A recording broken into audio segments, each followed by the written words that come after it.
Hi, so this is going to be a video to show how to make the base section for the Levi, and then later videos will show how to make heads. This is an owl head. This is the super simple way, and there are no holes here, as you can see. There are different ways of making a corner to corner.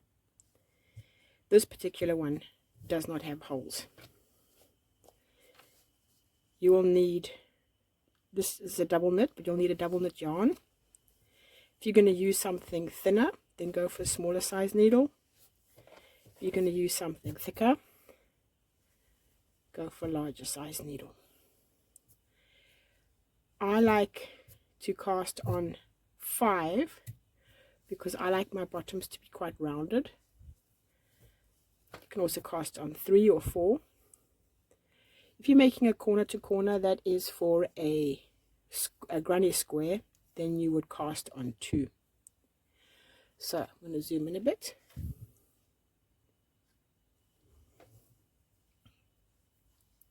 There are different ways of making corners to corners. This is just the one I'm using. So I'm going to cast on with 1 needle because I want that first row to be fairly tight. Turn it around so it's not twisted. Got a fairly short tail. I'll be working that away afterwards.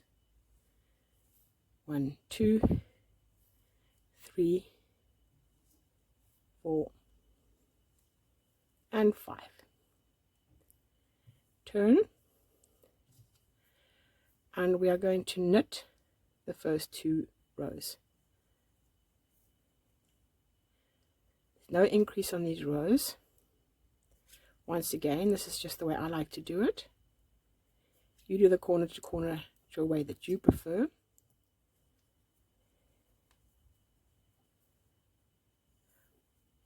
So this, as you can see, I'm actually knitting that first stitch.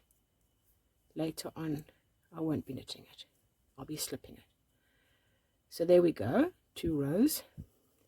Now this is going to be the pattern that you will repeat all the way up. Slip the first, knit the second. And then you're going to be lifting up this guy here. I lift it up this way because that's the way my stitches are lying. But basically you want to knit that loop there and then knit to the end. Turn and repeat the pattern. Slip the first, knit the second, pick up the loop, and knit it. The first few rows are quite tricky because we are working with only a few stitches. And I use this finger in the beginning when I'm working. Later on I won't use it. Slip the first, knit the second, pick up that loop, knit to the end. As the rows get bigger, I'll actually pick up the loop in the other direction. But whoops, the first few rows are tricky. My stitches lie at a certain angle because of the way that I actually knit my stitches. So please knit the way that you do. You'll see the stitches lie at a different angle. Slip the first knitwise, knit the second,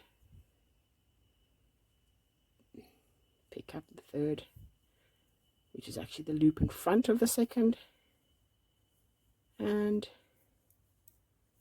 knit to the end. I also knit the last stitch, slip the first, knit the second. Now as the work gets bigger, I actually pick up the loop this way. It really doesn't make any difference, but I don't purl it. I still keep it as a stitch. And because I go, obviously I go faster, this is a demonstration, so I'm going fairly slowly. So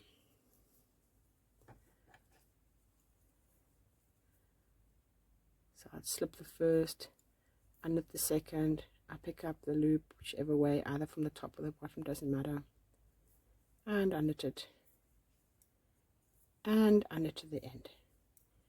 And I will continue until I have the required amount of stitches. in my case, I just knit until my needle is full, like jam-packed full, which is roughly 55 to 60 stitches. If I really push them on there, I can actually get up to 70 stitches with this particular yarn. So you can also lift it up this way, knit to the end.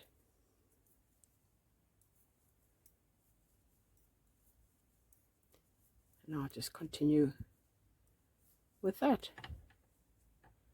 See, I quite like the way it is at the bottom. But this wouldn't work for a granny square because you want that point. So when you work the squares together, yeah. Okay, so now onto the next section, which will be the decrease. So I prepared it in advance on another ball. I bought a packet of this wool. So here we go. I have a fair amount of stitches on the needle.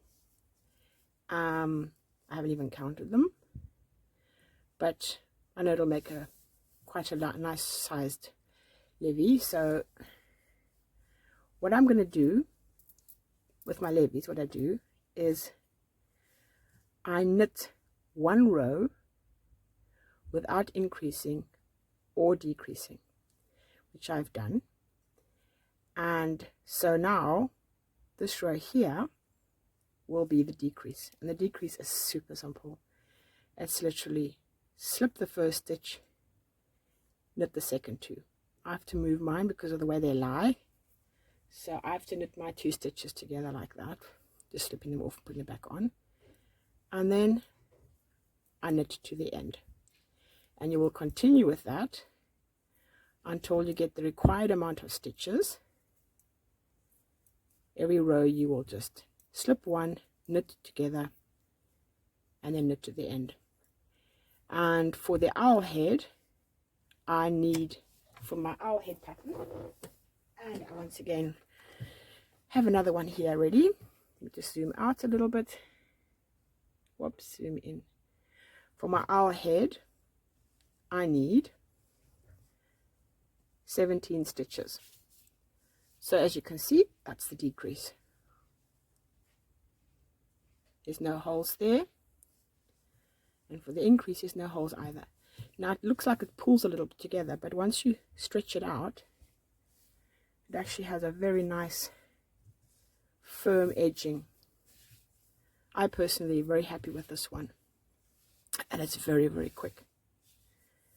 So there we go, and I hope that you'll come to the next video to do the head. In this case it will be the owl head. So there are the 17 stitches waiting for that. Thank you very much. Bye.